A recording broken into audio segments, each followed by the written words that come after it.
Oh. So this is your interview experience of interviewing someone else. Yeah. Yes. Yeah, Okay. that's exactly it. All right. So how's your day? Good so far. It's cold, but inside, and so that's this time of year I spend more time inside. So that's Yeah.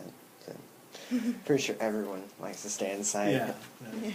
Well, sometimes you get things scheduled, and you really can't help the weather. We were at a pruning demonstration up in Tenasket, and it's about 18 degrees, and the wind was blowing about 15 miles an hour, and you just stand out there and listen the best you can. So how is your life as an orchardist? Well, actually, I work as a field man for Stemilk growers. They're based in Wenatchee, and I work with orchardists. And okay.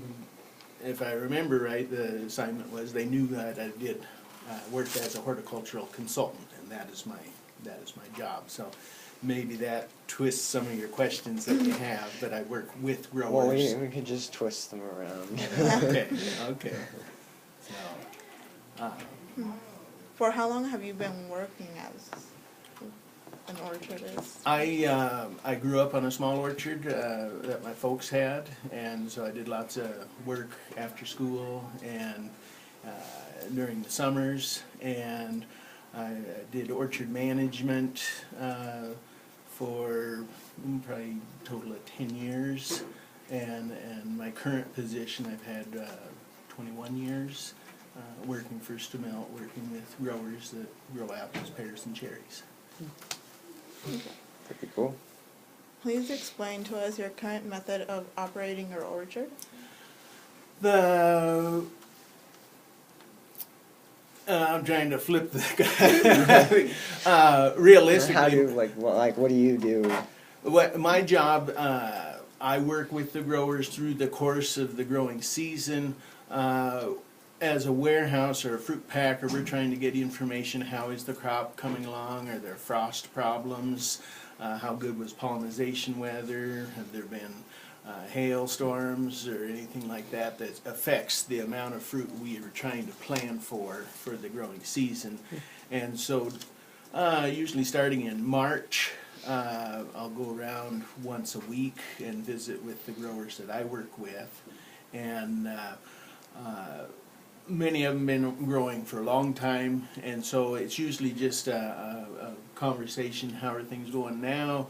What do you anticipate this coming week? They might have a question, or I might bring a comment. Hey, this doesn't look good over in this corner of the orchard, or that looks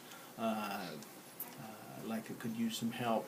And then during harvest season, we'll be out during cherries once, try to see all of our cherries once a day to see what the fruit looks like in the bin as it coming in, telling the growers to either speed up or slow down with their different harvests. And during apple and pear harvest, we take samples twice a week and take them to our QC lab in Wenatchee, and we take that information we get from that sample and tell the grower, okay, your fruit's ready to pick at this point in time for this storage, and we kind of say speed up or slow down depending what we're seeing out in the field. No, it's really awesome. I just moved down here not long ago. Okay. I used to live up in Walla Walla. Okay. Around there, only onions and Okay. wheat fields Yeah. grow around there. So It's a this lot is a little different. It's really cool here. So. Yeah, I'm glad you're enjoying it. Mhm. Do you know what's good about the fertilizer that the orchardists use, and what's bad about them? The thing with our biggest needs for fertilizers is nitrogen. That's very important for tree growth, and there's different formulations that are more economical or working better in different types of soils. And the one thing about nitrogen fertilizers, if they're applied incorrectly, they're too much or at the wrong time of the year, they can leach into our water tables, into the lake, and they can cause some problems that way. We don't need nitrogen in our water sources. And, but if we don't use fertilizers, we don't get, there's the economic use to use them, and if they're used carefully. In the past, and I'll say 30, 50 years ago, you know, it's kind of, well, you put this much out, this per acre, and you do that every year. Now a lot more soil testing goes on, and people have a better idea how much they want to put on, what time of year, and what type of growth they're wanting to have. So like, if they would change fertilizers, like if so, why? You know, there's times, the type of fertilizer and its interaction with the soil, the pH of the soil, the electrical charge of that soil, and how it utilizes the type of fertilizer that's there. Some fertilizers will have an effect on the soil pH and push the pH down, which for growing purposes you want a pH, you know, between 6 and 7 for the most part, and a material like ammonium sulfate would push your pH, if you use too much of it in a given time period, it might push it down to 5, and then you can get stunty growth and you don't get uptake of other nutrients that the plant needs. So that would be a reason that you might change fertilizer when you're taking a part of your testing that you might do every couple of years and see, okay, our pH is changing, and maybe we need to change our materials that we're using. Another aspect, they might you might see, well, I've been putting on 1 pound of nitrogen per tree, and I'm getting 7 feet of growth, and I don't want 7 feet of growth. I want maybe I want 2 feet of growth, and so you would watch and monitor that. It's really cool. So, Right. have you seen any like current like changes in their methods in the past years? Well, the things have changed a lot. The Chelan Valley was world famous and still is world famous for growing very nice, high quality fruit. Probably up until the late 90s, Red Delicious was the dominant variety in the area. But the markets shifted. A lot of the export markets that Chelan area used to sell into, their economics changed, and so they weren't buying as much, and there were other varieties coming in that gained more favor than Red Delicious, and it created a lot of economic hardships for people who weren't diversified. And probably the biggest thing over the last 20 years is for people to get more diversified, to be able to, instead of a whole bunch of people right at one small harvest, to be able to use smaller groups spread out over a longer period, and to have more diversified income. There weren't many cherries in this area 20 years ago. Now there's more cherries. There's always been a few pears, but apple varieties, you know, you see more galas, Fuji's, Grannies, Pink Ladies, where it used to be very dominant Red Delicious with Goldens. And those are the big changes that I've seen in 20 years that I've been working in this area. It's really awesome. And the place grows a lot of fruit, didn't they? Yeah, there's a lot of infrastructure in place. We have a lot of good resources. The WSU Extension Service, we get a lot of annual educational meetings that we attend.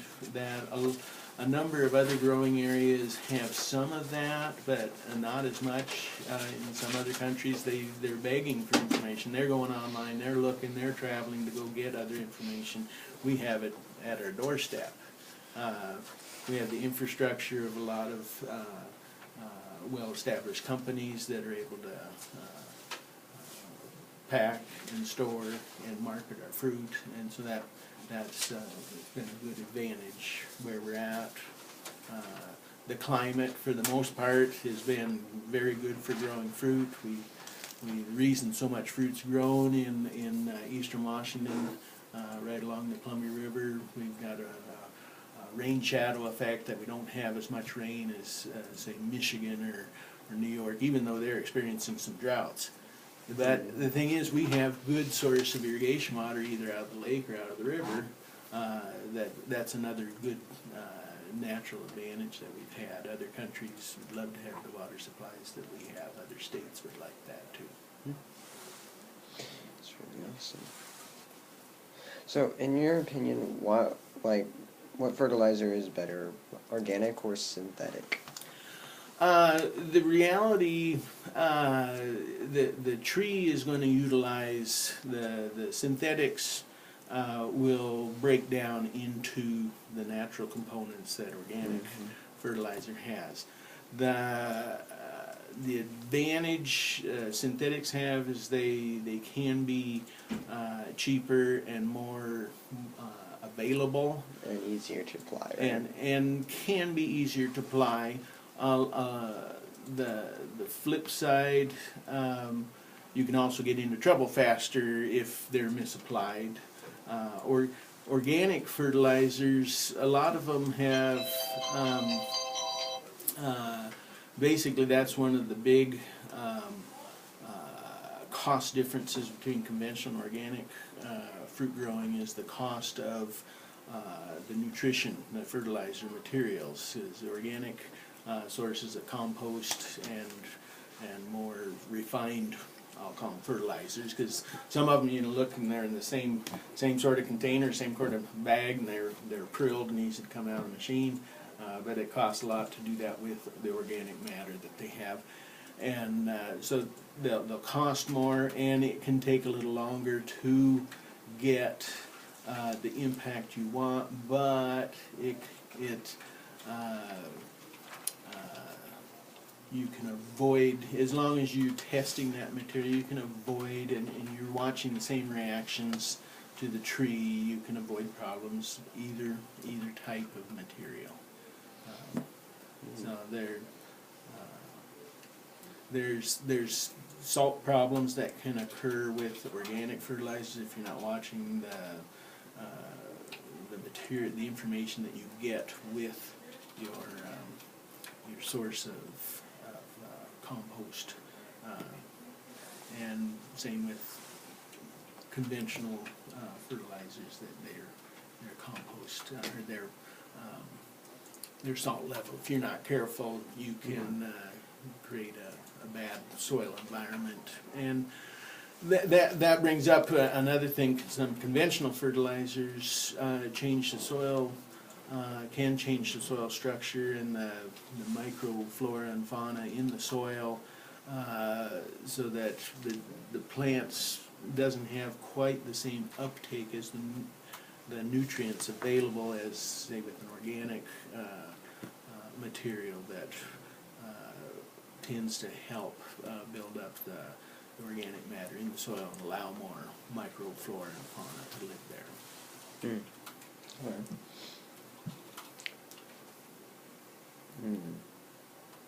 How does your job, affect your life and your family's? My job, it's been a good job for me. It's been intellectually stimulating. It's a good job financially. It pays the bills, and there were times when it has been difficult with my family. I got a daughter who's 21 and a son who's 26. The summers are very long, work hours, and can we go to the lake? When are you going to the lake? I'm tired. No, not right now.